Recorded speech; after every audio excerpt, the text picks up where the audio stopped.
Hello, I'm Dr. David Fraser, Chief of Staff in Contra Costa County, District 5, and Public Administration Lecturer at California State University, East Bay.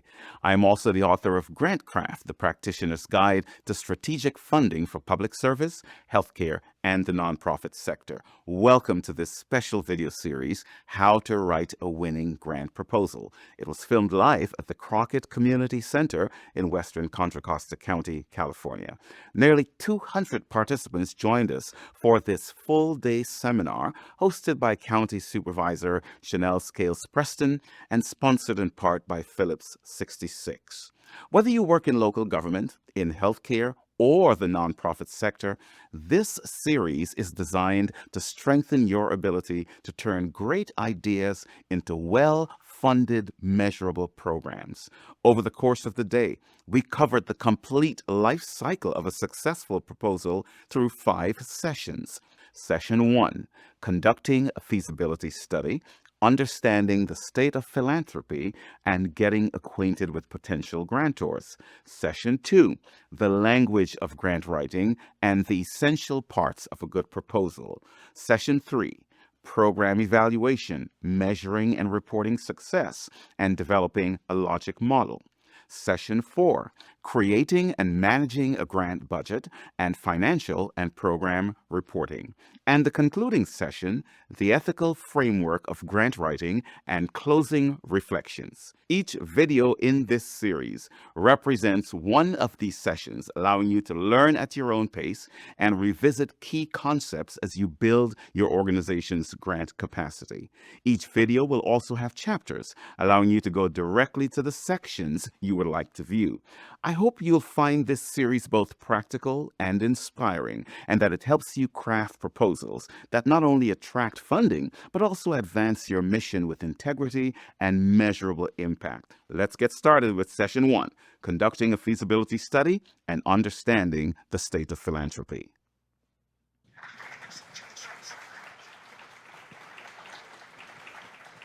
Good morning.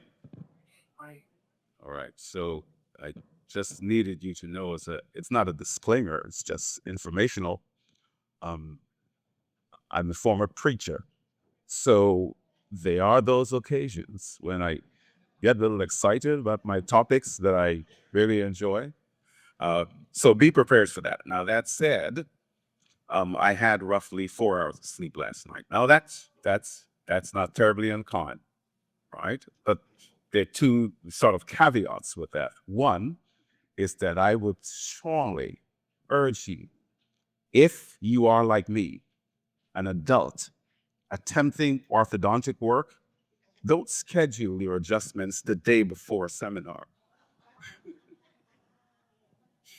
Because the morning after is anything but memorable. I promise you that, right?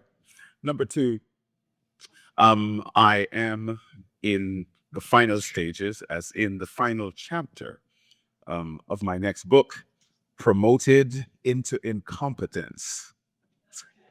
And it deals with the mistakes that organizations make when they take perfectly competent, high-functioning employees and promote them without preparation, just leaving the zone of competence and moving into a zone of incompetence.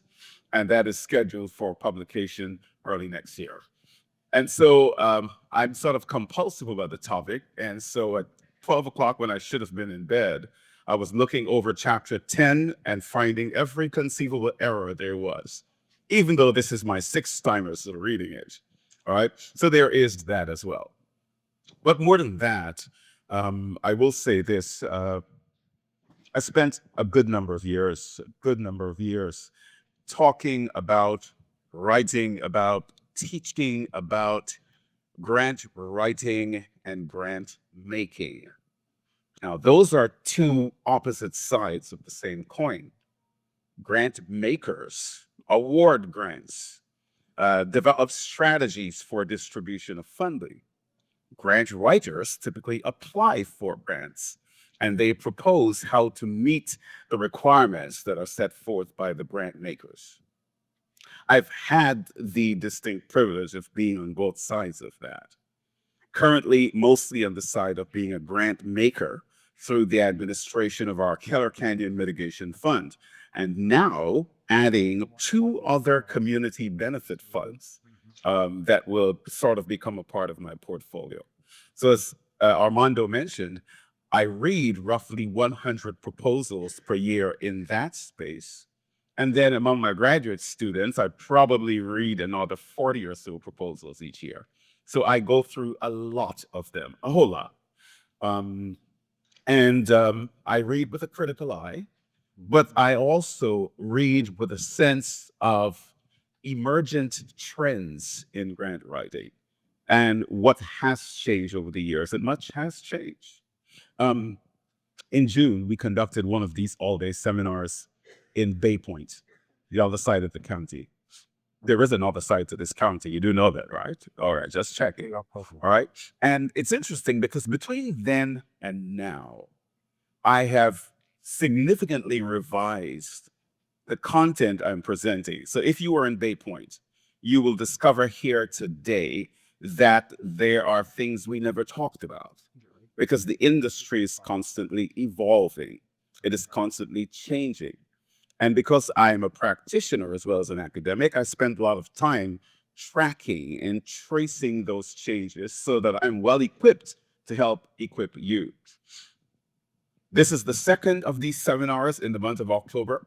I just completed one for the city of Walnut Creek on October 9th. And now here today at the behest of Contra Costa County Supervisor Shanelle Scales-Preston. All right. Now, Supervisor Scales-Preston is on her way, and she should be here a little bit later, so you'll have a chance to meet her. I also want to acknowledge and thank Phillips 66, local refinery, particularly their renewables program, for sponsoring this event. I don't know if you actually looked, but grant writing seminars by credible professionals average for a day attendance between $800 and $1,200 per person. All right? You are the beneficiary of someone else's support of your learning.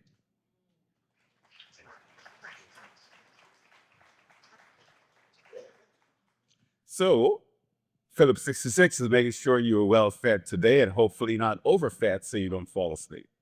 Right. They've provided breakfast, they're going to provide lunch, and I think that's a great thing. Amy, the community representative for Phillips 66, will be back a little bit later. And of course, Contra Costa County District 5 funds the core of it. But I also want to thank the Crockett Community Services District for having us here because they are, in fact, a sponsor as well. Because when we talked about doing this, not once did they say, how much are we going to get for it?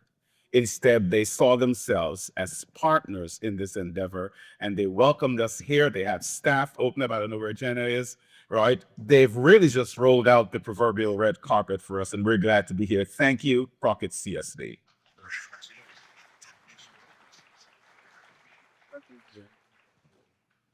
And last but not least, the gentleman you see recording today's activities, and it's purposive recording. We're not just doing it because we want to go back and look at how pretty we may look, but rather because there are always people who are not able to attend these things. Professional obligations, family obligations, you can't do it. So we plan to record and divide today into separate sections and post them online so you can view them. Right? You can view them again and again, and you can point friends to them. It is a learning thing, and we want to make sure that we spread that learning quite extensively. Right?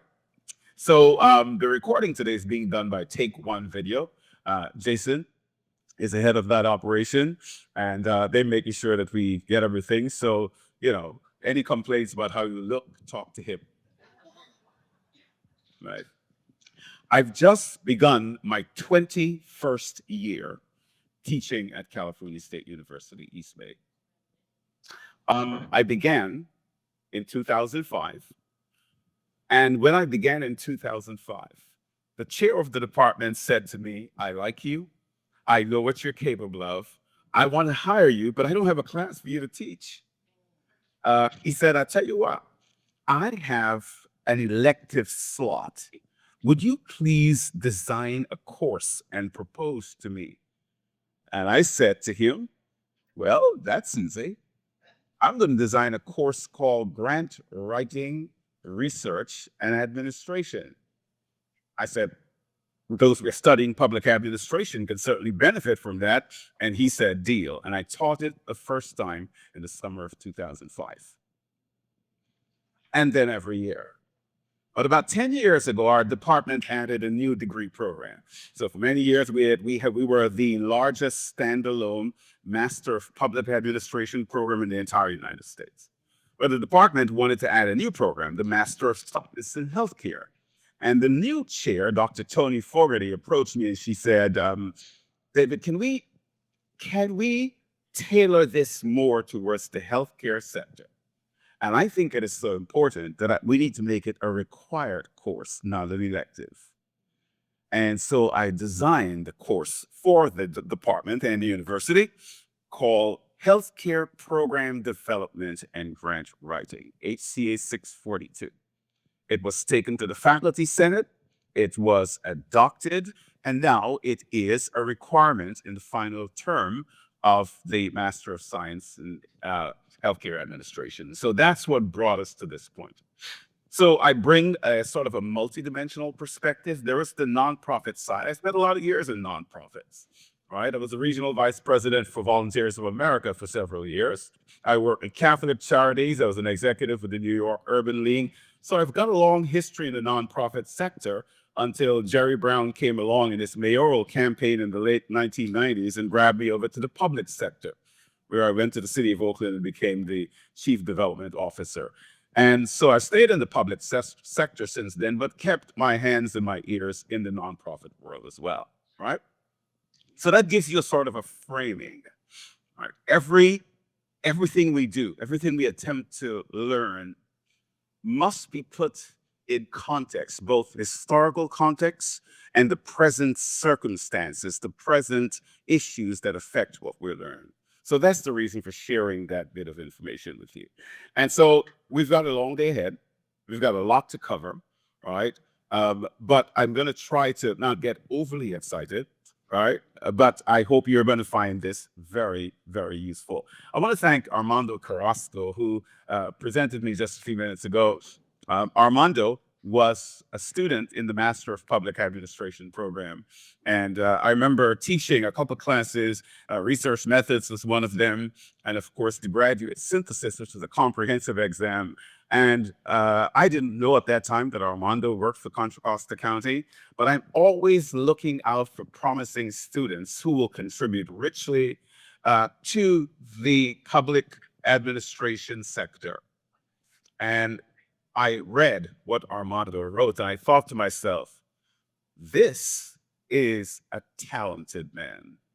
And we need to make sure that we do everything possible to advance his trajectory in the public sector. And so I promptly invited him to my office and introduced him to Contra Costa County Supervisor, Federal Blower.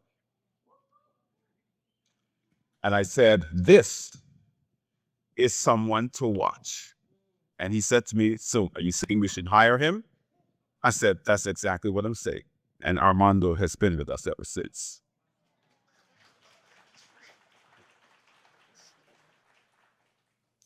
He's become a friend, someone I respect tremendously, someone I trust implicitly. And Monica, where's Monica? Monica is somewhere around. She's the person responsible for all of what you see. In front of you on the table, all of those. Right? All of it. She is one of our most dedicated staff persons, highly creative. It's easy to think, and I remember talking about this in the past, it's easy to think that all the skill and all the effort resides with the presenter. Nothing could be further from the truth. If I had to do all of this on my own, by myself, it wouldn't happen. I just show up and present the slides. But the rest of this, the logistics, take a dedicated team of individuals, and that's where Monica came in. Thank you so much, Monica.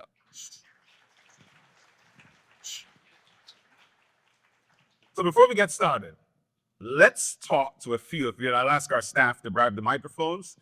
I want to ask why you're here, because I want to make sure there's an alignment between what you expect and what I intend to deliver. If you ask me what's the next best stock trade, I can't deliver. All right. If you ask me what to do about Bitcoins, I really can't deliver. But if perchance you were interested in specific elements of grant writing or even grant evaluation, if perchance you are looking at creating a brand new nonprofit and you want to begin to frame what that looks like and how it funds itself for the delivery of services, I can answer. So I'm going to just ask our folks to take a few of you who are brave enough. You'll start by introducing yourself, telling us what your name is right over here. All right. And if you could, to make this easier, can you please stand when you do it? So this is not going to be for the shy and faint of heart. You have to stand up, introduce yourself, tell us who you are, and tell us why you're here, please. Thank you. Good morning. My name is Darlene Fernandez. I am a recently retired federal grant specialist. I left the federal government in June. I know grants from the grant maker standpoint, and now I'm looking for a career shape, and I want to learn it from the grant writer standpoint. So I'm here, very with fresh eyes, fresh ears, and want to learn more about it and what it consists of. It looks like it's hard work. Looks like I've been kind of sheltered where I get it once everything is put together and it comes to me on my desk. But now I want to learn how to put those packages together and see if it's something that I want to pursue as a career. That we can do. Thank you. Great to have you. Who's next? You got to stand up, get a microphone first, give us your name, and tell us what you're looking for today. Yes, my name is Frank Ripley. I'm part of the KOL Educational Foundation, and we sponsor young kids to get scholarships, and we have a bunch of workshops, and we struggle with getting funding for those various workshops, and we want to find out different means and ways to get those scholarships and get those fundings for the workshops. Excellent. Thank you. I think we'll be here for sure. That is all right here. And that probably great. And they tell us why you're here. Good morning. You might get a little hurt. Yes. I'm Reverend Alexandria Van Hook. No, right? But Doc, you know this, the pastor right back there. You know when you hear a preacher, you hear a preacher. All right, you know what I mean. All right, there you go. Yes. Well, I am also a chaplain at the Juvenile Hall in Martinez, where we serve we have a nonprofit serving them there. And for me, I've done a lot of grant work on the narrative side. I can tell a story as a preacher. But the finances, I always shied away. And so I am taking courage today in learning about the finances, the budgets, and going forward in that aspect. So thank you. That we can deliver. Matter of fact, when we get back from lunch this afternoon, we'll talk specifically about the different types of grant budgeting, how it's done, how to calculate the costs for each unit of service you deliver, which a lot of grant makers are now beginning to require, and then some alternative approaches to calculating those costs that are going to be important. Most people, because they have a fear of numbers, tend to zone out at that part. You don't want to do that. This is going to be important. There are many times when we are reviewing proposals in the office and the budget, we have to reach out to say, this does not add up for us. All right. That usually can tank your funding plan if you're not careful about how you present those numbers. And of course, the corresponding narrative that goes with those numbers. Always a narrative. Excellent. Thank you. Who's next? Okay, in the back. Hello, everybody. Good morning. My name is Estella De Paz. I'm with the Hercules Rodeo Crockett Rotary Club. Hello, Rotary. Hello. Hey, Marina. So then Hercules Rodeo Crockett. So in our community, of course, we have a lot of activities. Actually, we're starting a Veterans Memorial over at Hercules. We're working with Rodeo to do the same. We also actually sponsor the yearly 4th of July that we have over at for Fools in the past Hercules. In any case, professionally, I project manage for a commercial bank. So I'm very curious about how the intersection is of how funding happens both on the the private banking side of the house, the private like Rotary side of the house, and then also how it's done here in grant writing for public space. So that's my interest. Thanks, everybody. And Mason certainly delivering that. Thank you for being here, representing Rotary. And there's a couple in the front here. So we'll take about three more, one in the back, two here. Please go right ahead. Hi, everybody. That's loud. Sorry. My name is Alexander Finn. I'm an executive director for an arts education nonprofit, one of the most successful youth poetry and hip hop teams in the country, the Pittsburgh Prodigies. And I'm a teacher at Pittsburgh High School. I teach ethnic studies and creative writing. I'm here with one of my staff and one of my youth. And I'm here today to learn language, kind of tier 3 terminology for writing grants. Grant writing is very new to me. It's a sector that I'm not too familiar with. I'm a public servant, and I work with kids every day. But I'm also here to like pass on that knowledge to my young people, so that they're equipped also to like learn to write grants. And it's not a skill that is inaccessible to them, but it's something that they can utilize to develop their own organizations and branch off from what we're doing. So I'm here to like continue a legacy basically, and get our youth funded, get our kids to higher places. I like that. I like that. We can certainly deliver that. And glad you came in, by the way, from the other side of the county as well, Pittsburgh. Let me just say this before we take our last two comments. I have a son who's 29 now, and he's a retired United States Marine. I'm proud as hell of him to see him a little bit. And he's now in the University of Texas in Austin. And when he was a little boy, we had a favorite movie we used to watch together. Ratatouille. You remember that? Yeah, Ratatouille. Favorite animated film. And the most memorable line in Ratatouille to me was, anyone can cook. And I would have this conversation with him. Anyone can cook. It is a principle that I've brought over to the world of grant writing. Anyone can write. You just need to be taught how to. You don't have to be the most articulate person in the world. You don't have to know the best phraseology there is to use. But grant writing is such a principled and normative style of writing that anyone can be taught to do it. If I didn't think so, I wouldn't be here today trying to show you how to do that. Because I don't believe in wasting time. I value my time. So I'm here because I fundamentally believe that all of you are very much capable of doing what you came here to learn to do. All right, just want to put that in there. All right, so we got two folks here. Can we just get, over here, go ahead. Member of the John Sweat School Board, glad to have you. Thank you. Ms. Ramos. Pleased to be here. My name is Marina Ramos. And why am I here? I'm here to learn and acquire knowledge, to improve my skills to write winning grants. And, I actually founded the Rodeo Youth Mentoring Program 20 years ago. And our first grant 20 years ago was $1,000. And I was so excited. I was like, wow. To me, that was like, a lot of money.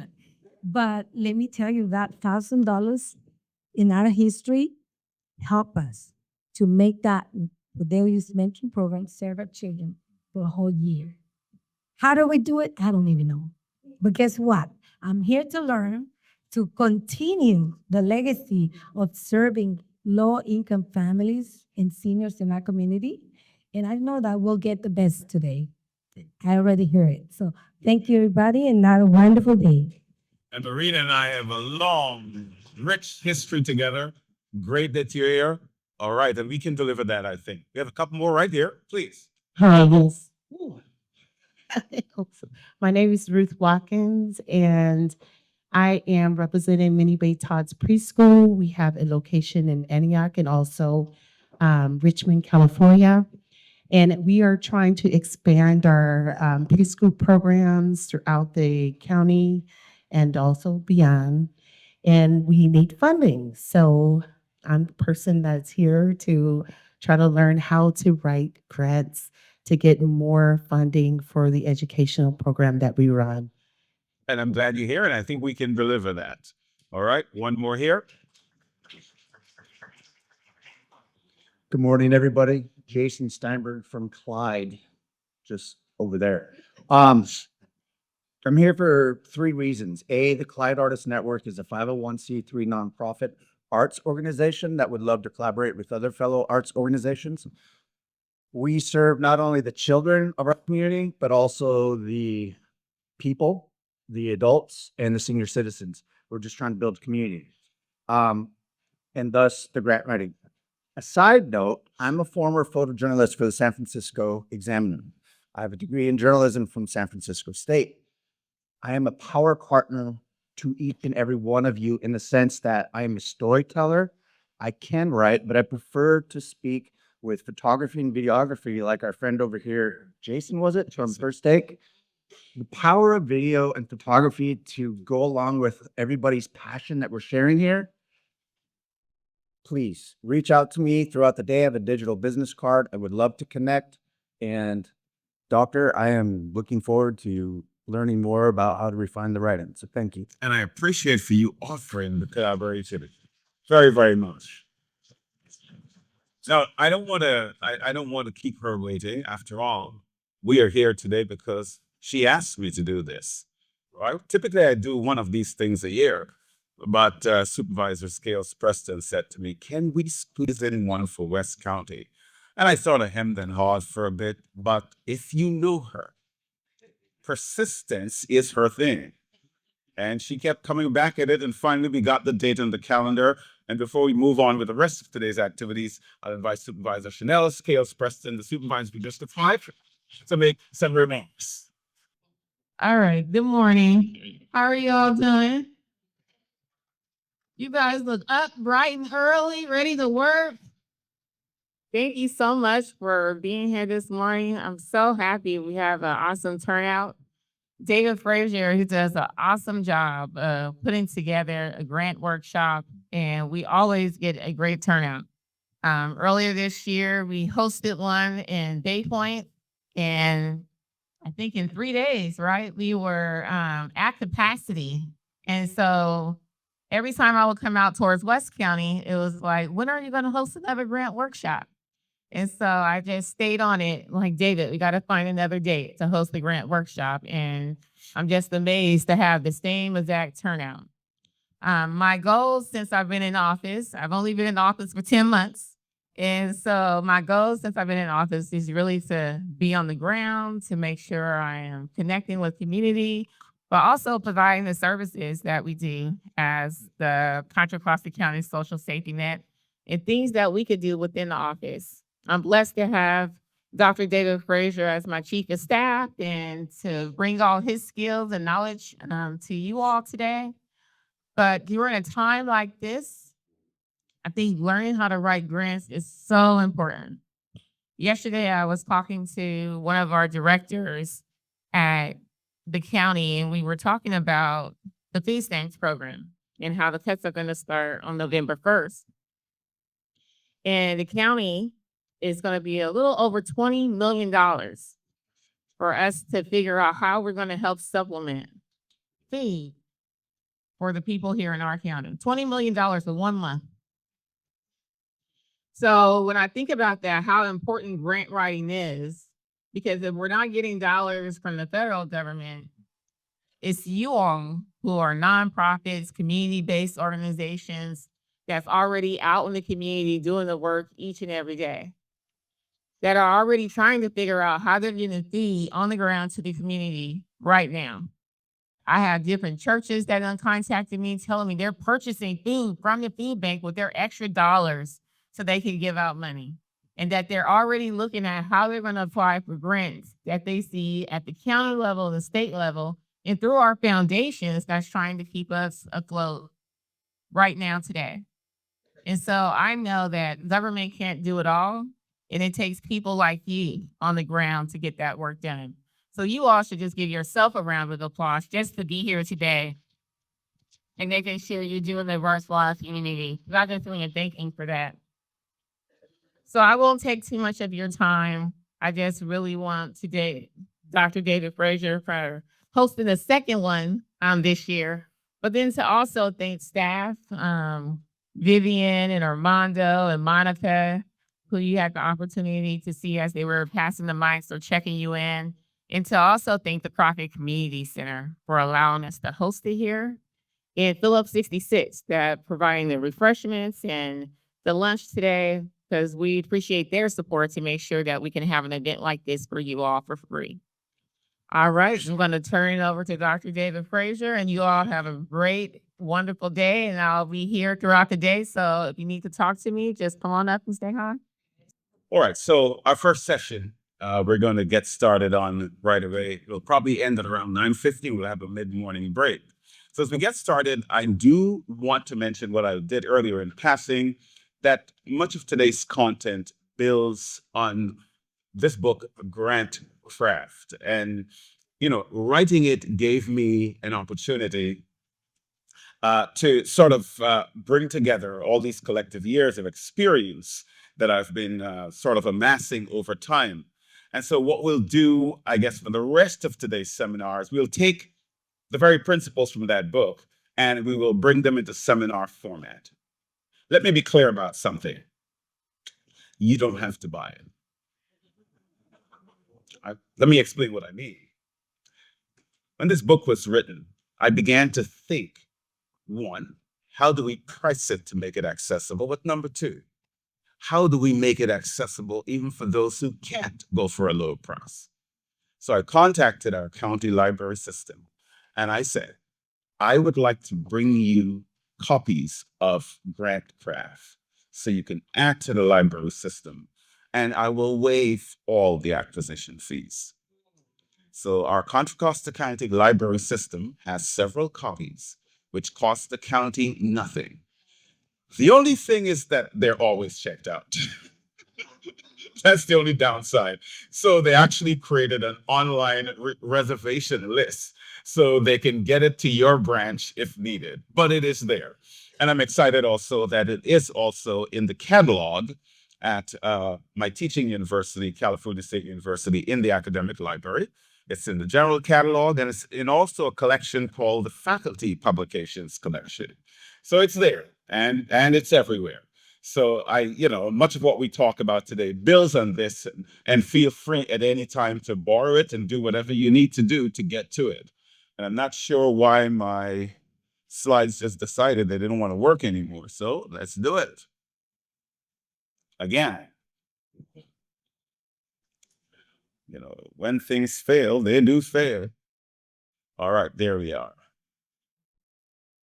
Okay.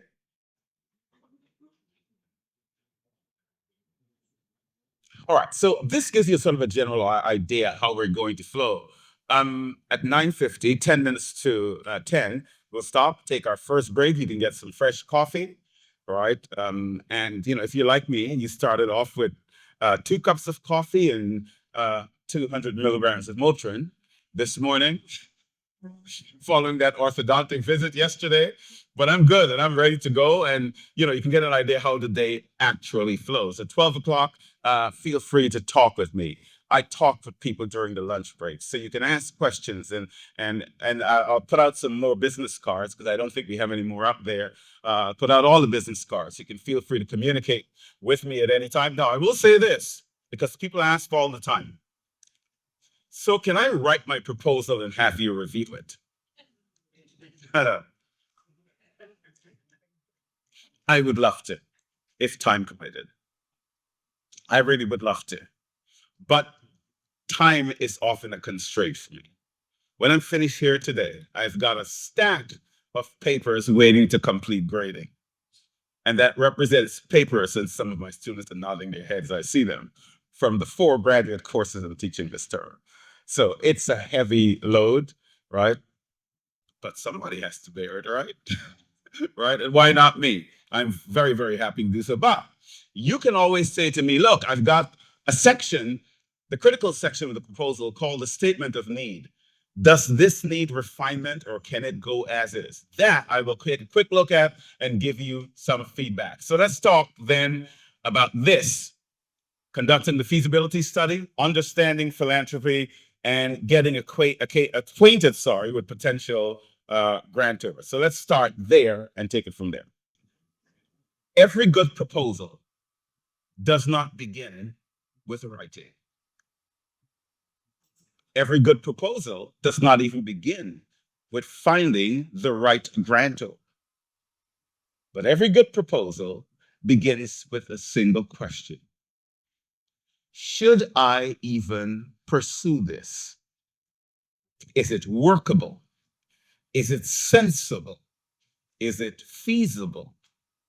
So then a good proposal begins with a feasibility study. For many years, I did not focus enough on the importance of a feasibility study as a precedent of an actual proposal.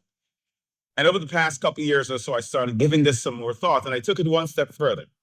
I developed a feasibility study checklist so that you can have that available. Now, I noticed Monica printed it onto sheets of paper, but it's also in the electronic packet you can download. And I've provided the slides. You can download everything we cover, all the slides you see today. They're available to you in portable document format, PDF. Please download them when you can. So why do we do these feasibility studies? Well, for a couple of reasons. Number one, we want to make sure that we are not wasting time trying to reconcile ideas that we have that may be misaligned with the funding world at this time. And by the way, that misalignment is not necessarily a continuous misalignment. It may be circumstantial for the time and place where you are, right? So keep that in mind. But in fact, it makes sure that you are ready and available. And also, it allows you to look at if there are organizational incapacities that prevent you from executing what you propose to do if you did get the money. Recently heard from an organization, and I have to tell you, I was impressed to no ends about this organization, who reached out to us after being awarded one of our grants and said, we did an analysis. I'm new in this role, and this analysis tells me we cannot adequately deliver what our proposal promised. We are therefore declining to accept the funds at this time. In 20 years in Contra Costa County, this is the first time that has ever happened. But why did I respect this organization that way? Because what they did is that they did a second look at this matter of organizational capacity and realized it couldn't be done. It couldn't be done, right? But more than that, it builds confidence, right? When funders know that you've gone through a very strategic approach in your planning. So what then is this feasibility study? Well, really, it's just a short, structured sort of exploration of, whether or not, if you are successfully funded, you can deliver the program. And I've listed here the core objectives of that feasibility study. Number one, it will need to validate that your project is necessary. Later on, we will talk about the key element of every good proposal. As a matter of fact, that element is so key that if it is poorly done, it means the entire proposal is poorly done. And that element is called the statement of need. A bad statement of need equals a bad proposal, right? So when you do the feasibility study, you're sort of getting proactive and looking at if, in fact, the project you're proposing is necessary. And by necessary, I don't mean simply because you want it. I don't mean simply because you're now retired and looking for the next gig. That's not necessary. I don't mean necessary because you wanted to establish your own nonprofit because you're tired of working for the man. That's not necessary. What's necessary is that you have identified a gap between established community needs and the services that are currently delivered for that community. If there is a gap, a quantifiable, measurable, identifiable, empirically based need, right? Then that constitutes a need that a funder might be interested in looking at. And then your strategy is to address the question of how will I address that need? But it also confirms your organization's ability to carry out what you said you plan to carry out. And of course, to look to see if there's adequate external support in terms of funders, and also project sustainability. Very few grant programs are one-time grant programs. Now, we currently have the Contra Costa County Community Impact Fund, which is residual ARPA funds, and those are one-time dollars, right? That is a rarity. Just about all the other grant programs in Contra Costa County are continuous grant programs, from CDBG, Community Development Block Grant Programs, to the Keller Canyon Mitigation Fund, to the new community benefits funds that will be available in this community here, and of course in Central Contra Costa County as well. Those are all continuous funds, multi-year funds. At the same time, we are looking to see that you're thinking about sustainability. We're looking to see that thought to what happens after the grant period is over. Right. Now, I grew up as a person of faith, and I understand that sometimes faith mandates that we see beyond the end of the road for a new path. But in the world of grant making, and when it comes to delivering service, particularly to vulnerable populations, we need more than prayer and hope. We need a focused and definitive understanding of what happens when this cycle is over. Because I'm telling you this, if you're a parent of a child on the autism spectrum, and a community-based organization comes along and says, I'm going to deliver services for your child, and you get them all enrolled, and they adjust it to you, and they're dealing with you, and then you suddenly drop them off the cliff when the grant cycle ends. If I were that parent, I'd be angry. I'd be angry because I know what it takes to get my child on the spectrum to even adapt to changing environments. You need a strategy, and that's what the feasibility study does. It asks you, how are you going to sustain this beyond? Right? And that's why this is so important. So here are the key elements of that feasibility study. As I mentioned, you do have the sheet in front of you, but I want to talk briefly about each of them. Number one, a needs assessment. Is the problem that you're identifying real? Is it urgent? And is it well documented? In research methods, I tell my students that there's tremendous value in empiricism. When we talk about something that's empirical, we're talking about something that is observable, something that is measurable, and something that is replicable. Let me repeat those three for you because they're really very important. When we're talking about real, urgent, and well-documented sort of an assessment, we're looking at basing it on an empirical approach. Again, it is observable. It is measurable. And by measure, I don't necessarily mean quantitatively. It can be a qualitative indicator as well. And third, it is replicable. It's not a one-off thing that nobody can go back and take a look at and say, yes, it actually does exist. Well, I swear I saw it, but it ain't there now. Right? We need to make sure that it is a real problem that we can track, we can trace, we can look at. Organizational readiness. Do you have the leadership, the staff, and the infrastructure to deliver what you said you will deliver? Stakeholder support. Are the clients, the partners, and the community stakeholders engaged? There's nothing more offensive to certain disadvantaged communities than an outsider telling them what they need instead of asking them what they need. The most troubling thing for me is when we have do-gooders who come along with a solution in search of a problem.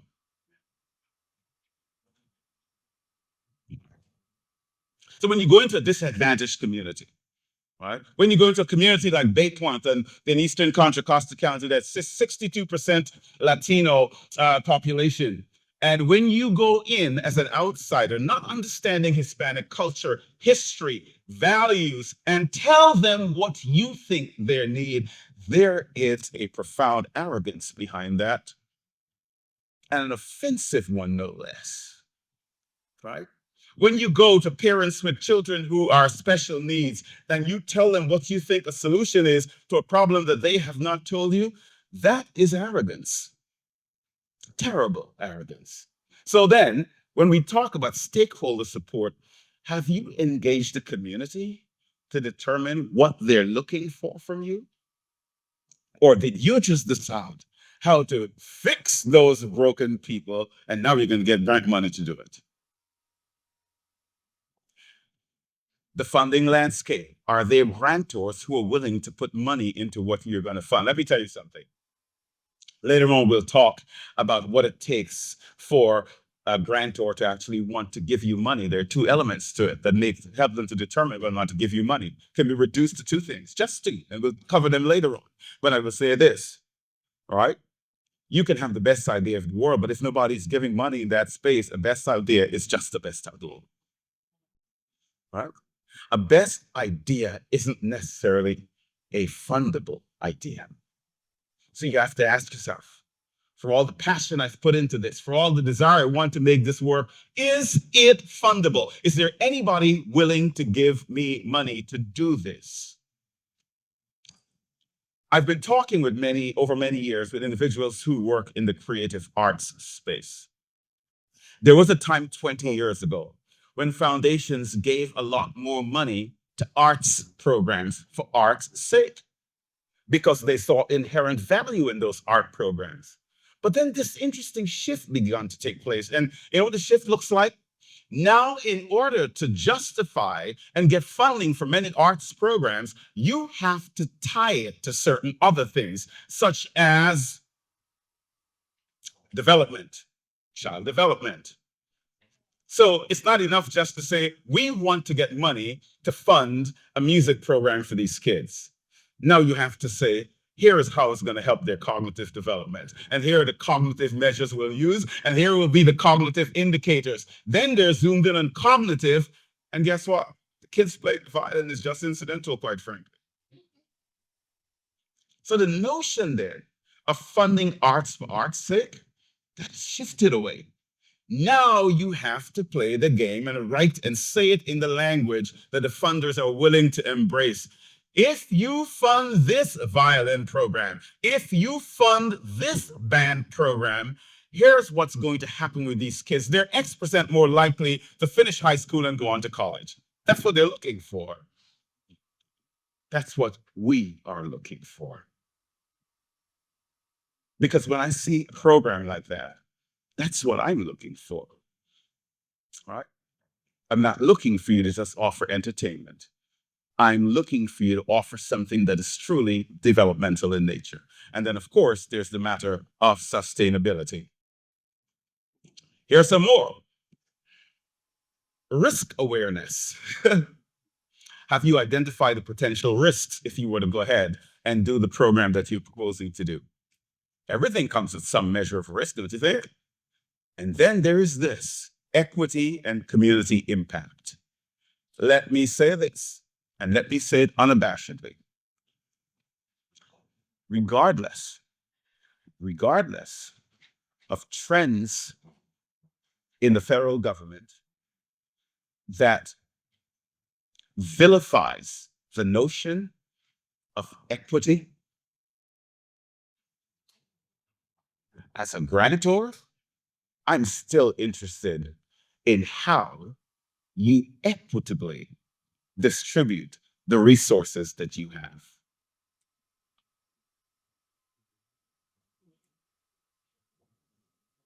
We're still interested in knowing if the dollars you are trying to secure from us are going to, in fact, legitimately disadvantage communities. There's an organization in East Contra Costa County called 40 Voices. And most people know Gigi Crowder. You've probably heard the name as the individual who sort of has taken the lead of this organization. Now, I can tell you this about Gigi. Gigi will get in your face in a minute and tell you, my community is broken and we need to fix it. But then she takes it one step further and she says, African American men in this county are disadvantaged. Higher rates of incarceration. Now, there are people who will try to wash over that, but it is a reality. And so she says that, in my thinking, is a disadvantaged population. And when we are going to give you public dollars, we're looking to see how you're addressing those disadvantaged populations.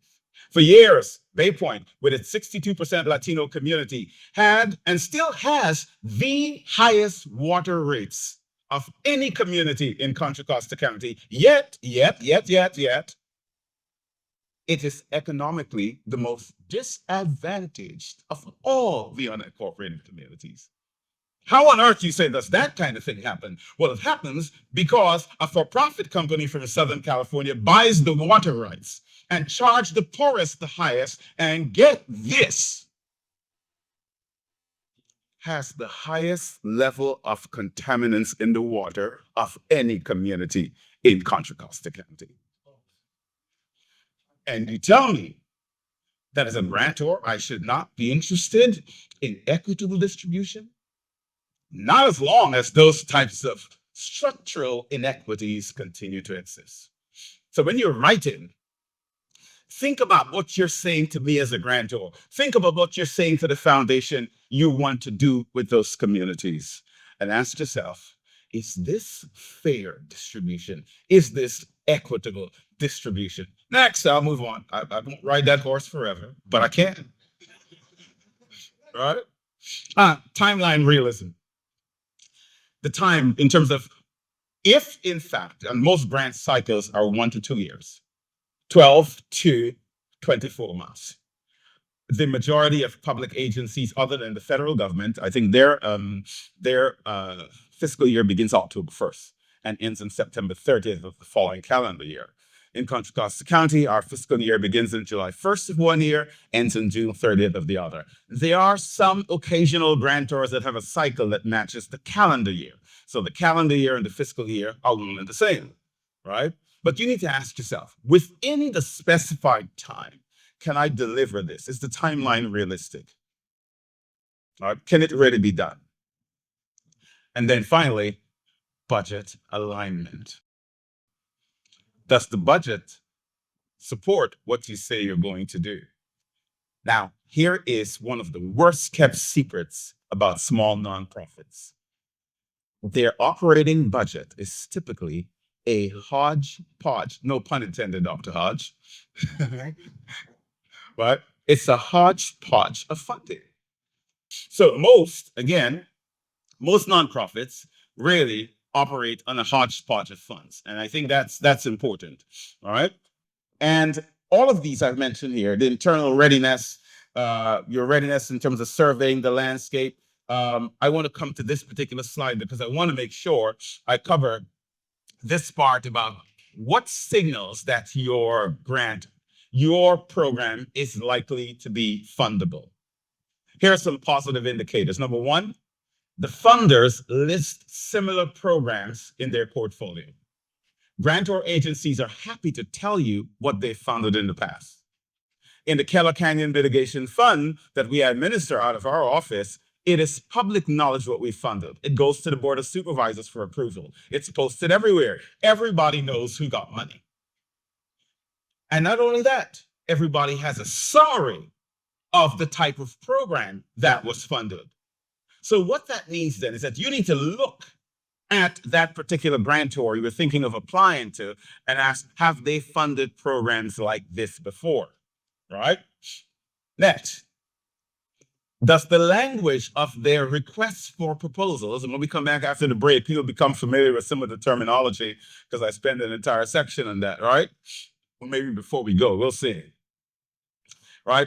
the language in their request for proposals, does it match what you are proposing to do? And this is important too. What about the geographic area in which you're thinking of providing the services? Are there similar grants in that area? Is there strong community and partner buy-in? But then again, here are some warning signs. And this is important. If there are no funding opportunities similar to what you're applying in your area, that may be an issue, right? If there are major infrastructure needs, this is critical, with no clear coverage. And by infrastructure, I mean not only, for example, real property, capital kinds of projects, but I mean other supporting and ancillary types of programs that will help to bolster yours. If, for example, you need a building to run the program and you don't have one, that's a significant structural deficit, right? Because the last time I checked, buying real estate in Contra Costa County is not the cheapest proposition. So are there these type of infrastructure needs? And the other part is there poor alignment between your project and, of course, with the funder's values? And I think that's going to be important to sort of keep in mind. Now, for the rest of our time, before we take our break in roughly 30 minutes, well, actually a little less, yeah, about 30 minutes, I want to spend some time helping you to understand the basics then of philanthropy. Once you've gotten beyond the idea of the feasibility study, I want to talk about the basics of philanthropy. I'm going to sort of introduce you to some language with which you may not be familiar. And this is where we begin to frame the idea that anyone can write a proposal. So let's talk about this. We're going to talk first about foundations in general, right? Foundations in general. A foundation is basically an organization, right, that is established as a nonprofit or as a charitable trust. I'll explain that momentarily. And the main purpose of a foundation is to make grants to unrelated organizations or individuals for scientific, cultural, religious, and other charitable purposes. I want to unpack that a little bit for you. All right? Foundations typically operate under two sections of the Internal Revenue Code. Number one, they can be a 501c3 corporation. Now, that said, most people know nonprofit organizations as 501c3s. But in fact, that subsection of the Internal Revenue Code, 501c, has 28 subsections. So there are 501c1s, 2s, 3s, 4s, 5s, 6s, by the way, are chambers of commerce. Right? 7 fraternal organizations, 8, 9, 10, all the way to 28. There are 28 of them. There used to be more, but the IRS sort of contracted some of those. Now it's 28. All right? So there are all types of nonprofit organizations, but typical, most that operate for charitable purposes are 501c3s. In our grant programs in Contra Costa County, now we give money to 501c3s and to 501c6s, chambers of commerce. And the inclusion of chambers of commerce is something I proposed to the board many years ago for the simple reason that it provides a bridge between the for-profit sector, who otherwise would not qualify to get any grants. So let's say, for example, several small businesses that are for-profit entities, sole proprietorships maybe, wanted to collaborate to deliver a particular program. They can't get grant money, but they can collaborate with their chamber, and the chamber can get it on their behalf. So this was my effort to bridge the for-profit and the nonprofit world in the grant-making space. And the board approved it, and here we are many, many years later, right? So these nonprofit organizations, these foundations are typically 501c3s, but they can also be what is called a charitable trust. Let me give you the quick and dirty of what a charitable trust is. I am a $100 million company, and I'm looking at my net revenue from last year. And my net revenue after all expenses, after all liabilities have been addressed, is now $50 million. $50 million. It means I owe taxes to the IRS corporate taxes on $50 million. However, if I were to take 25 of that 50 million and move it into a charitable trust, it is not immediately taxable.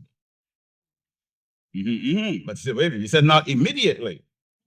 Well, while it stays in the charitable trust, I pay no taxes on it. However, as it earns interest, I only owe taxes on the interest.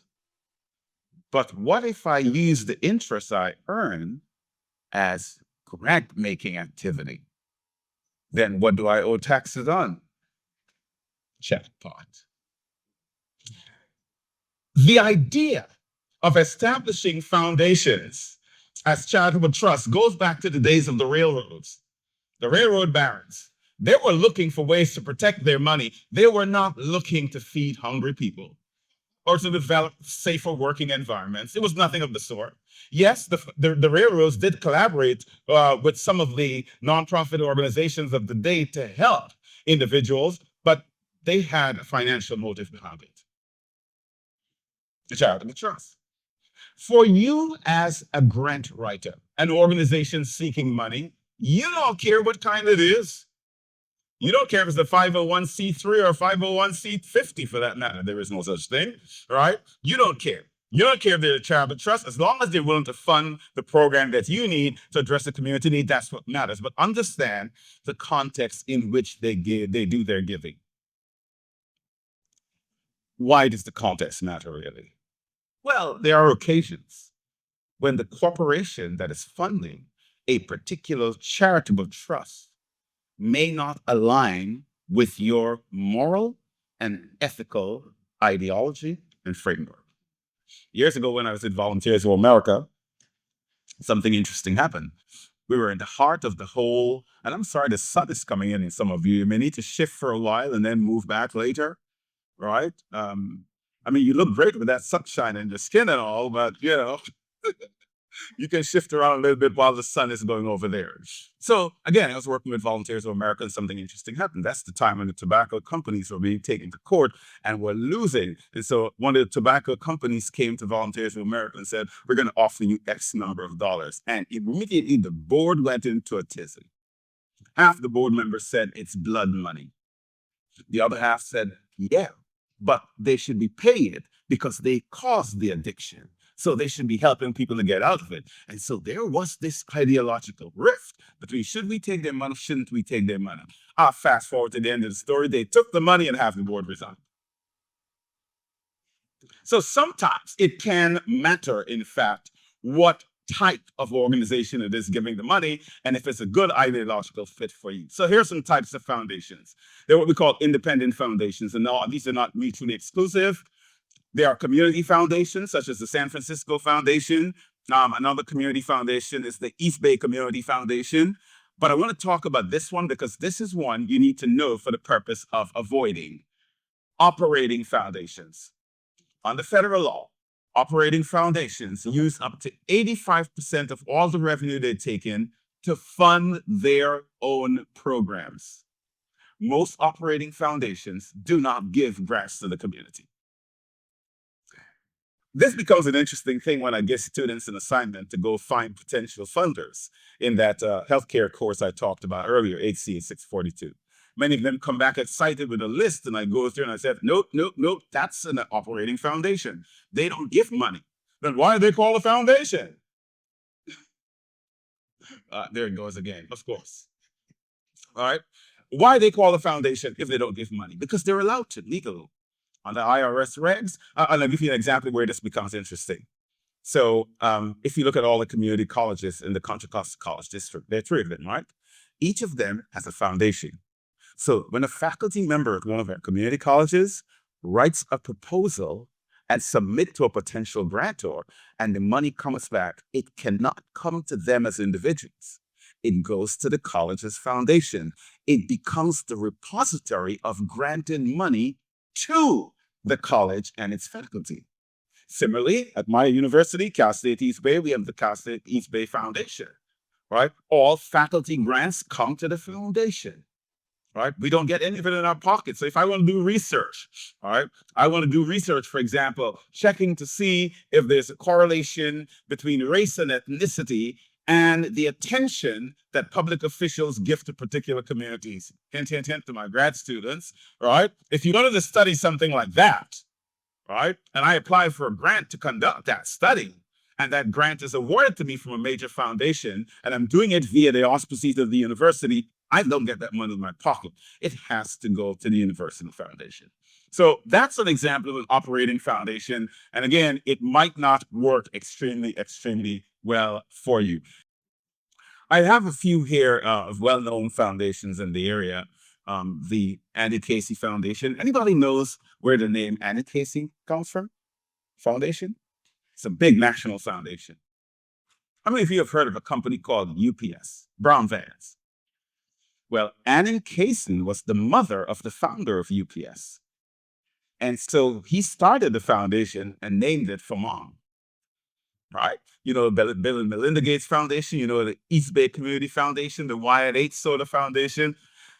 And of course, we have San Francisco Foundation. Now, what we don't talk about are corporate giving programs. I want to distinguish between corporate giving programs and corporate foundations. Right? A corporate giving program is one where they give their money directly.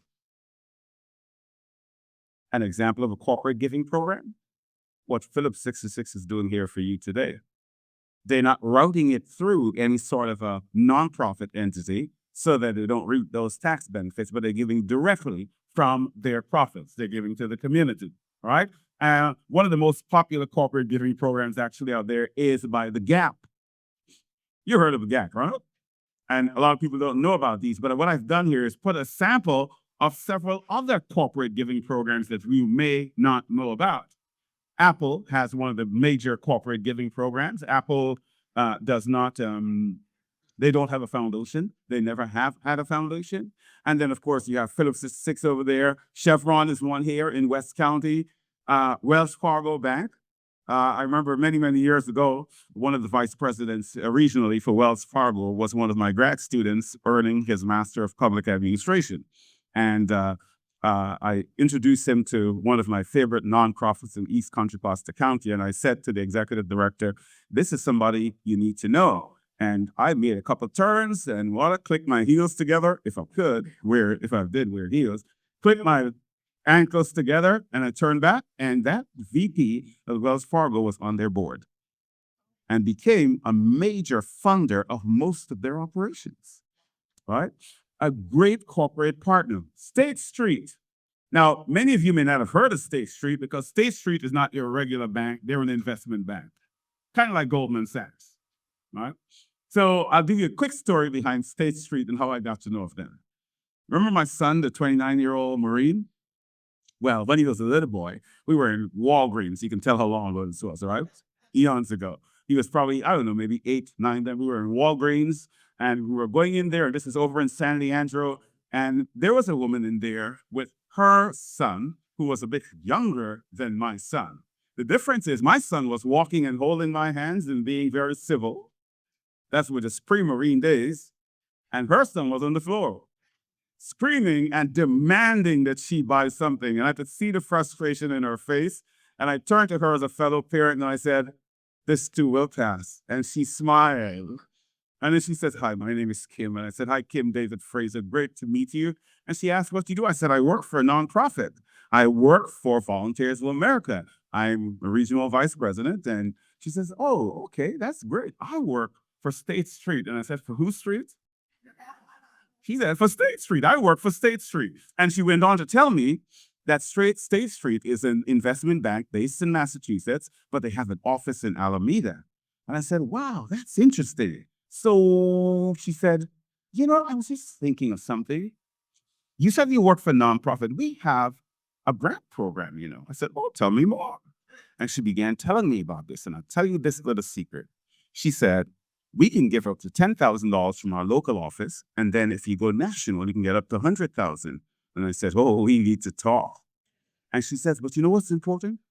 most of the people who work in our bank, they're actually just accountants, paper pushers. They would want an engagement. It'll win a lot more if they can become engaged. Well, Volunteers for America used to operate a couple halfway houses, they called them back then. The proper name was Community Correctional Reentry Centers, and I had oversight for about 6 of them in the Bay Area. And I said to her, well, I'll tell you what, I bet some of your accountants like to put on tool belts, don't they? She said, oh, yeah. I said, why don't they adopt one of those correctional centers and clean it up, paint it up? Let me tell you something. Those State Street financiers and accountants were out there one morning, tool belts on. Most of them didn't know what was on the belt or what the belt was, but they were wearing them. And they were out there painting that building, cleaning it up. They felt connected, and then the checks came. Because it was suddenly their community correctional reentry center. And that was my introduction to State Street. If nothing else, in the world of grant writing, relationships matter. Relationships matter. Anyone can write a proposal if they're trained to do so, in part because anyone can take the time to build a relationship because they matter. If I know you, I'm more inclined to listen to you.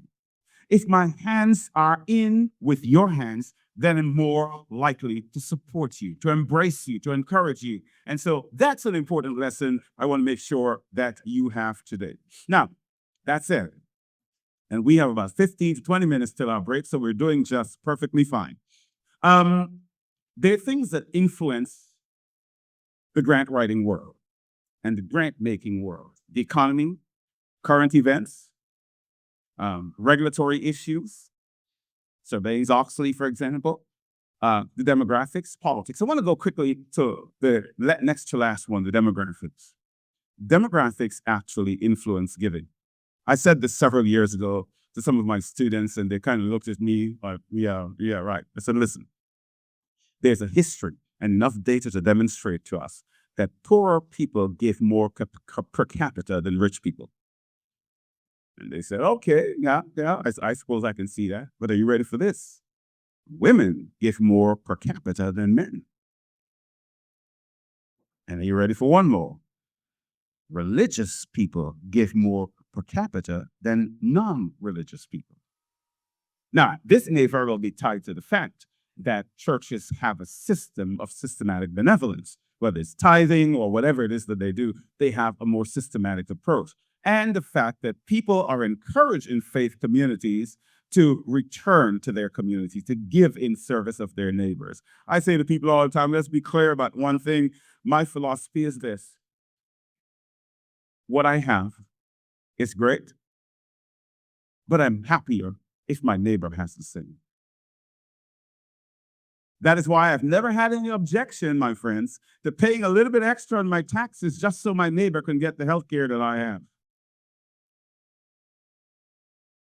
Because if my neighbor is well, then I am well. But if my neighbor is broken, the whole community, and then I am also broken. John Joyer, County Supervisor, District 1, once said at a board meeting, public safety and public health and public well-being runs along the same continuum. There is no distinction. There is no distinction. If my neighbor is not safe, then I'm not safe, right? And I think this is important, right? This is important to sort of keep in mind. Now, you came in here, but grant writing, you're getting a whole lot more, aren't you? So I want to just talk in this section here about the value, again, of building relationships momentarily. And this is something interesting to pay attention to. And I put the source down here for you to be able to see, right? And I don't want you to forget this. Applicants who submit proposals without any prior relationship or engagement with the grantor face significantly lower success rates, often estimated below 10%. You've never met them. They don't know you. They've never heard of you. Doesn't matter how great the program looks on paper. If there is no relationship, the chance of submitting and getting the money is less than 10%. We award for our Keller Canyon Litigation Grant Program roughly 80 to 100 per year in terms of grants. Applications, about 150.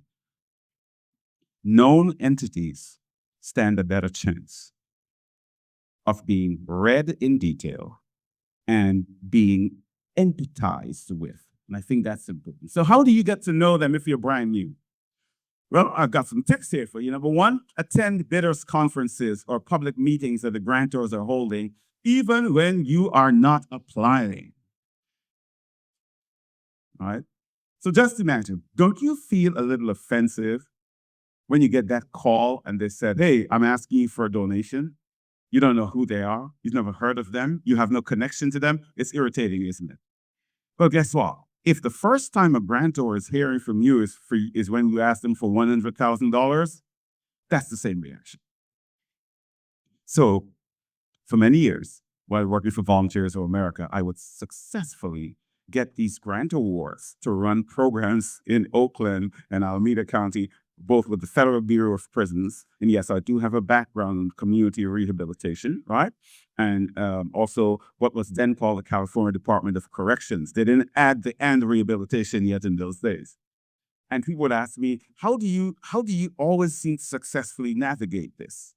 There isn't a single proposal I wrote to the Department of Corrections in my years that has been rejected. Not one time.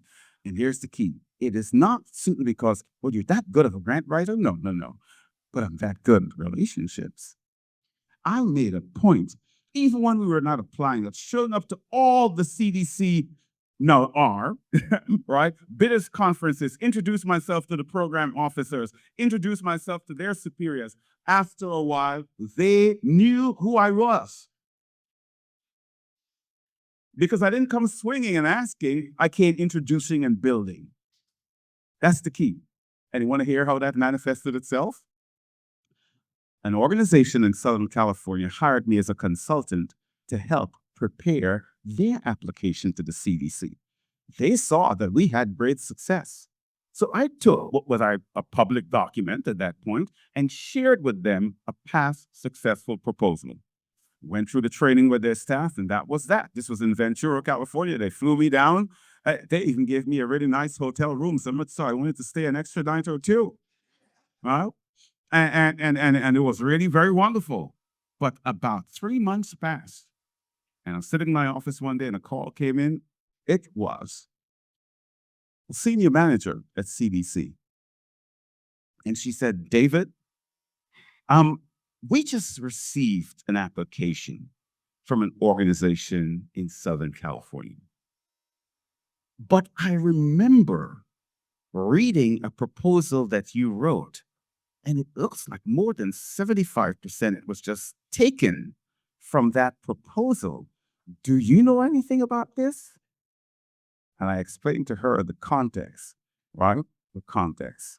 They denied them the funding, right? But the fact that she was able to reach out to me means that my effort at building relationships paid off. They knew what I was going to deliver, right? So to say it colloquially, they had my back. And that's important, that relationship building. So I attended these bidders conferences. There are other regional activities that organizations do, like the Northern California Grant Makers Association. Show up to their meetings. Go on their website, learn what's there. I talk about inviting executives from these potential grantors to be on your boards and commissions. You know, one of the major irksome points for me is that people start new nonprofits, and I ask them, well, who's your board of directors? Well, Cousin Pookie is the vice president. Well, Cousin Pookie can't do anything for you. They know nothing. Let me tell you something. The board of directors' primary job in a nonprofit is to secure funding for that nonprofit. I don't care what else they told you. It's not about their ego. It's not about the visible face. It's that they are supposed to help bolster the financial solvency of your organization. So if Cousin Pookie is the vice president and the secretary is until meeting, you're in trouble. You are in trouble. So you need to build your board strategically. Invite people who can make a difference. Want to hear something funny? On my LinkedIn profile for the past couple of years, I have had a statement, very small, that says I'm open to boards and board membership that aligns with my personal and professional ideology. In that 2 years since I've had that on my profile, do you know how many people have invited me to be on their boards? 0.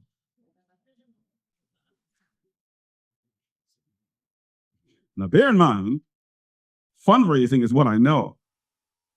And I said to myself, it must be because they see me as beyond reach, maybe. He's busy doing everything else. Literally, for 2 whole years, I've been saying, I will help you. And everybody has been saying, well, no thanks. All right. Now, watch me get a whole bunch of emails by the end of today. All right. Right. My point being, choose people that shares a strategic alignment with what the organization is trying to accomplish.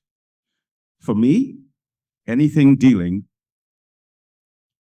with those with developmental, intellectual disabilities is an area of passion. Because as a matter of disclosure, I have a son who is on the autism spectrum. He is, by any account, the love of my life. Every day, when I go home, it's to his, hey, Papa. And he's going by at high speed, excited that I've come to the door. And that is everything I live for. So I'm passionate, for example, about things that support individuals with those developmental disabilities, right? I'm passionate about things that support persons of color. But I'm also a musician. Which preacher isn't, right? Ex-preacher. Yeah, ex. Yeah.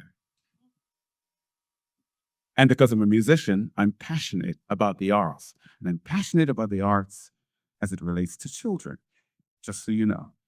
And my son, the one on the spectrum, was going to be born. I went out after my 25-year-old piano and bought a brand new piano and set it there so that when he came home from the hospital, he would be there. He finally got to the point where it's more than just banging, and he says to me, play for me, Papa. And I sit and I play for him. I said, what do you want to play? Yeah, Wheels on the Bus. I said, all right, let's do it. Let's play Wheels on the Bus. All right? 5 Little Speckled Frogs, let's play it. And every kiddie song that you can find on YouTube, I learned them all. Right? But music calms his soul. And so the arts have value for me. Music has power for me. I'm an academic. And reading and literacy matters to me. Right? My point is, when you find someone aligned with who you are, then those are the people you invite. People who are capable of saying, I'm going to go out into the community and help raise funds for you to strengthen your organization. Then there's a matter of holding open houses so people can come and see who you are and what you do. If nobody knows what you do, they're not coming to you, then that becomes a problem. You might want to also look at providing a human service award from time to time.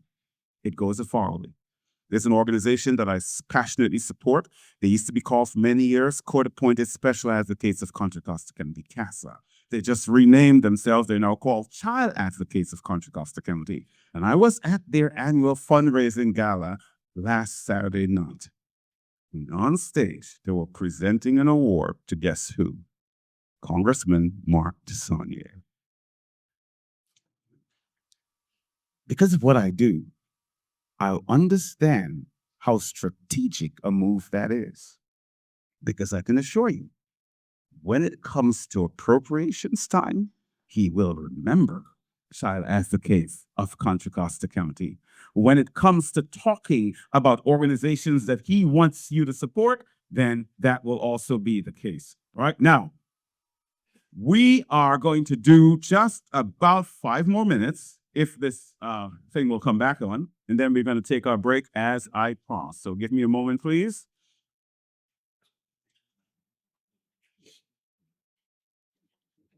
Okay, and this last section we're going to do it before our break. has to do with now that you've done all of this, we've talked about building relationships, we've talked about everything. And by the way, when we come back after the break, that's when all the preamble is done with, and we go straight into the heart of what is a proposal and how you write all the components. And that will take us to the midday hour. So I'm just softening you up right now for the hardcore stuff that's coming in a few minutes, right? Just so you're aware.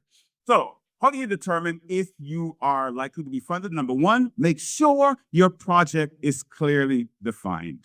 If you don't know what you want to do, you don't know what you're asking for, how do you expect the grantor to know? You have to give thought to what it is that you want to do. Make sure the idea is clearly defined, clearly articulated. Even if you have to have a working group in your organization to help you get this in order, I think that's going to be especially important. Number one, make sure you establish this funding scenario. And there are really two. There is grant seeker initiated and there's grant maker initiated. So here's the thing. If you are the grant seeker and it is your idea, not born of response to an RFP or something that a grant maker has released, then you're less of a chance of getting money. If the grantor or the grant maker is the one who has initiated this by saying, we have X number of dollars to give away, then your chances have increased quite a bit. And, I think that's going to be a better option. I want to move on quickly to this slide that I talked about earlier. And by the way, just so you know, you may see me skipping a few slides here and there. It's because I covered them in my conversation. And also because you have a lot to read. There were roughly, for this day's presentation, 140 slides in that collection. Right? So there's no way you're going to go through all of them, but you get to take them home and review them afterwards, right? So let's look at this one. Here's how you know a good prospective funder. They have both capability and inclination. So what exactly is capability? It means they have the money, they have the framework to give you the money. What is inclination? It means they are willing to give you the money. They're interested in what you have to offer. Let me be clear. If only one of these two conditions exists, you don't get the money. Think about that for a moment. If a grant maker has the capability, but they're not inclined to give it to you, you're not going to get it. Or if a grant maker is well-intentioned and they have the inclination to give you the money, but their budget is out of whack this year and they don't have any more to give, you don't get the money. So the ideal grantor that you are seeking is one that has both the capability, budget-wise, time-wise, and the inclination. That means the interest and the desire to help. All right? So this is how you make a determination that this is potentially a good funder. Now, I've listed here again some grantor categories, and I have another slide. I added here some sources that you can look at. Foundation News and Commentary, the RFP Bulletin, the Federal Register, and others. And I've put on these slides several ways that you can look at finding funds. So you want to make sure you keep a close eye on this in terms of some funding opportunities. This is where we stop, and this is where I take some questions on what we've covered so far. You get the microphone first, and if you're going to do a question, again, I'm going to ask you to stand and grab a microphone.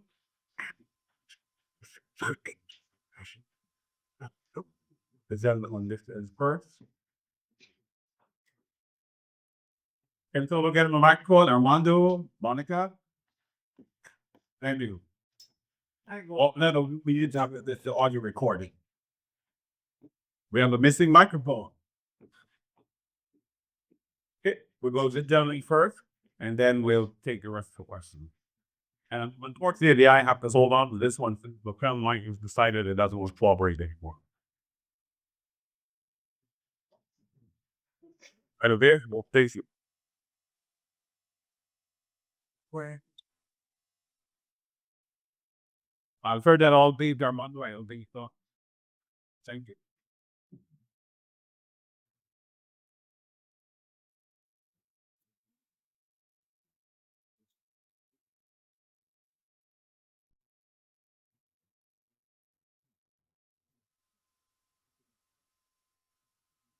Or come on, girl. Come on.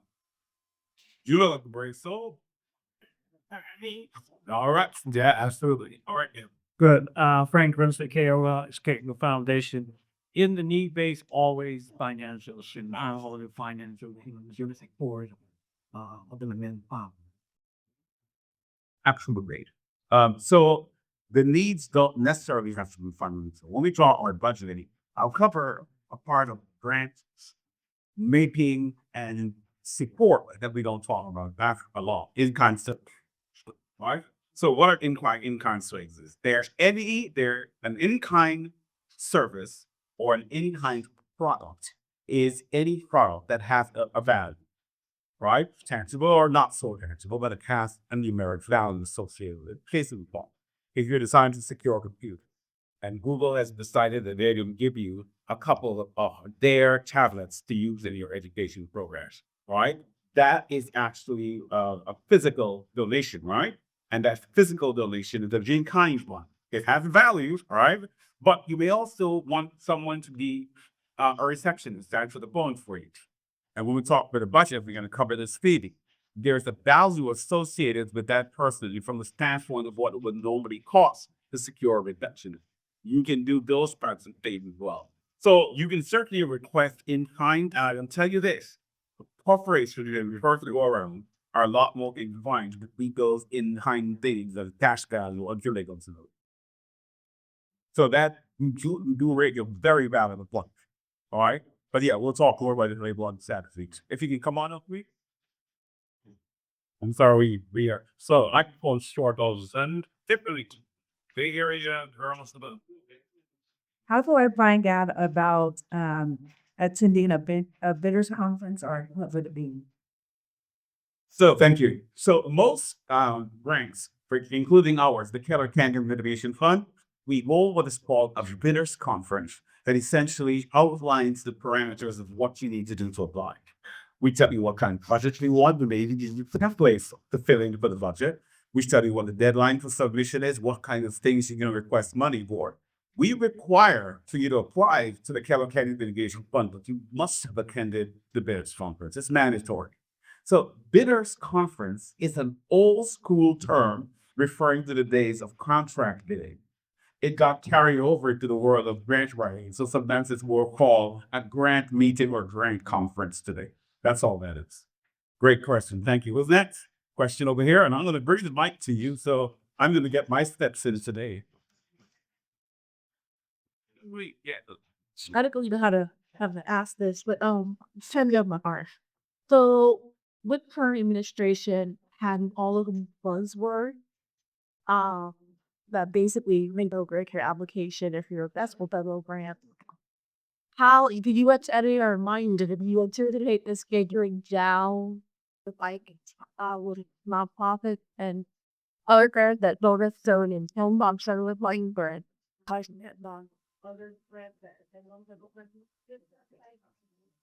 And a question I received quite a bit over the past few months, particularly this year. So the answer is yes and no. No, it will not filter down to foundation, right? Most foundations are very service driven and they have a very focused delivery plan. And their boards, their governing boards tend to have at the center of what they do, equalizing disparities, creating equity. That's usually embedded in their core values for the organization. So most foundations will not change. They will not acquiesce for this claim somehow diversity, equity, inclusion becomes a bad word. Is it possible that we filter down to state level funding where the states are involved? Yes, it is. Depends on which state you're in. California, not very likely. Texas, oh yeah. Louisiana, oh, most definitely. Mississippi, right? It will filter down in those cases, right? Because the ideology of the leaders of those states tend to align with the current federal administration, right? So that may or may not be a problem. That's what I meant by yes or no. Here in Contra Costa County, we continue to embrace the idea of equitable distribution of funds. When Supervisor Scales-Preston was going to our community meetings for the Impact Grant Fund we now had, she made that a point of emphasis. saying we want to be sure. As a matter of fact, I remember one of her slides stated that you must identify which disadvantaged community you will serve in this grant money. If that's not equity, I don't know what is. All right. So again, yes and no to that. Depends on where and all right. But thank you. I see another hand. Let's go back here and then I'll come to you next. Good morning, I'm John Green, founder of Sharpen Relations. You put the commission on bottom probably this morning, they maybe lacking some of the metrics being a newer company that haven't applied with a bigger running work. But then might be, projections in my wishful thing. God with lighting some of the metrics and everything to so you can then be knowledge. Those are actually two separate questions. All right. One has to do with projecting what the actual operating needs are for your program, your operation. Right? And other is how you present actual potential funding. So number one, you always calculate the actual cost of operating the program, regardless of how much you are trying to secure on a single funder. All right. There's a reason for that. You do not create budgets that reflect how the dollars will be distributed that you get from just that funder. That doesn't make sense, right? You say, okay, we need $100,000 to operate this program per year, and that's a bit low. Just even the number, right? We're asking for $30,000 of that $100,000, but it doesn't change that we need $100,000. Our strategy for securing the rest is A, B, C, D, E. In fact, there's a strategy you would use when you're developing under the budget where you identify certain line items as projected, expected. So if you're going to say, for example, you applied to Contra Costa County CDBG, but you also applied to the Wine Lake Soda Foundation, you haven't heard back from them, but you've gotten the money from the county. That's a definitive answer, but you put projected next to Wine Lake Soda Foundation. We'll see that the budget a little bit later on. But it is really important. This is something I've seen so many times where people submit budgets to us that show us how they're going to use our money. But we're giving you $10,000. That can't run anything. We're expecting you to leverage that to secure additional funding. And then you have not clearly demonstrated in your budgeting submissions that this is how we're going to build the entire operation. Chances are we'll say this. All right, very well. Good. I think over here.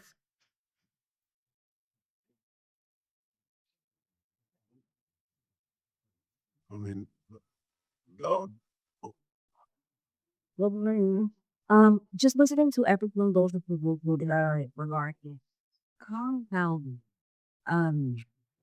action, and asking for money at the same time because you don't always have to ask for something economical, right? So I'm wondering, and I also was recalling talking about how the foundation connects with the objectives, right? So my question to you is, in your proposal, compound action for action, or volunteer work and money, like in two different ways, in order to bring the foundation and the members into what objectives are and to secure the fund at the same time. Is that me or not? Yes, yes, and yes. And I'll tell you why it's a yes. 20 years of university teaching, you never give an answer without explaining its rationale. Right? So that's my habit there. So let me explain why that is a yes. It is a yes because you're giving the potential funder an alternative to saying no. If you said, I want $20,000 from you, and just leave them that, they're going to say yes or no.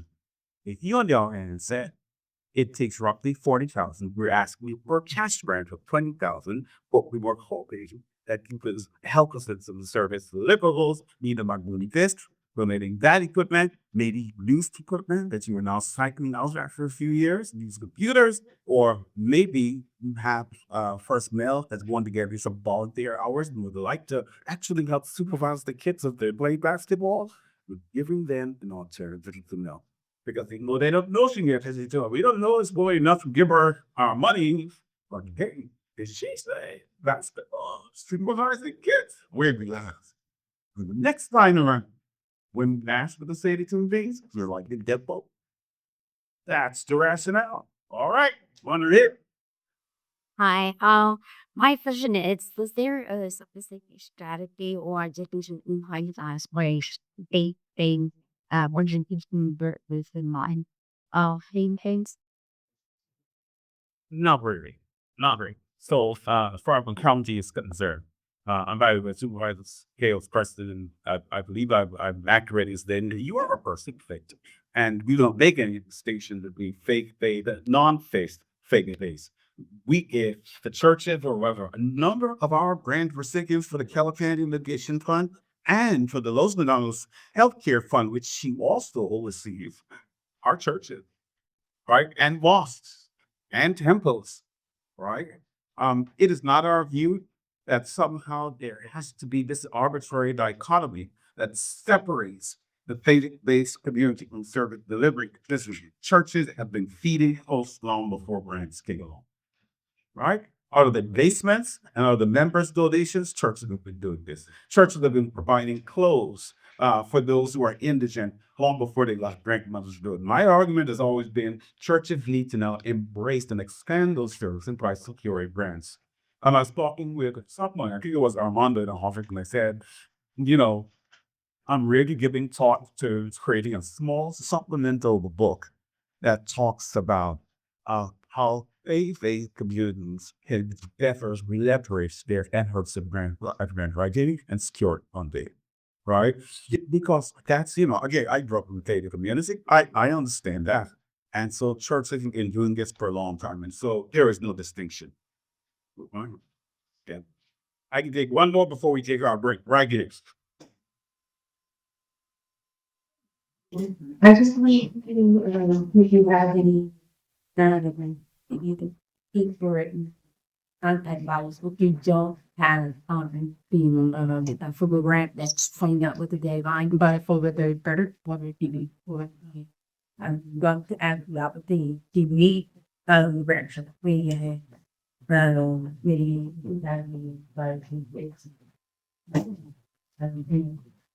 Yeah, I'd love to. I actually do have a scare. Me, be great. So. She's right there. I mean, that's the tip, right? Yeah. And, I will sit with her and that committee to review them, right? So, that's new cartwheels and everything to get up our attention and say, hey, send us an email saying, hey, I met you at the grant writing seminar. I'm following up now. I'm submitting my application.